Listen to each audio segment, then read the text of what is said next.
கடவுளும் ஒன்று. நம்மை இந்த பூமிக்கு தந்த நம் தாய் தந்தையர்களின் திருவடி தொழுது நாம் முதல் வணக்கத்தை தெரிவித்துக் கொள்வோம்.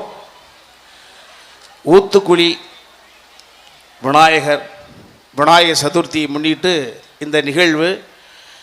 தம்பிராமையா இந்த மேடைக்கு வந்திருப்பதற்கான அடிஷனல் காரணம் ஒரு விஷயத்தை சொல்கிறேன். ஒரு திறந்த வெளி அரங்கத்தில் முதல் நிகழ்வு. உங்களையெல்லாம் நம்பி நாங்கள் வந்திருக்கோம். நான் பங்கு பெறும் தம்பிராமையா பங்கு பெறக்கூடிய முதல் திறந்த வெளி அரங்கு இது. சூப்பர் ஸ்டார்லேருந்து கலைஞானி கமல் முதற்கொண்டு இன்டீரியர் உள்ளுக்குள் பேசியவன் இன்று வெளி விஷயத்தில் பேசுகிறேன் என்றால் காரணம், என்னை இந்த பூமிக்கு தந்த என் தாய் பிறந்த ஊர் வேம்பனூர்.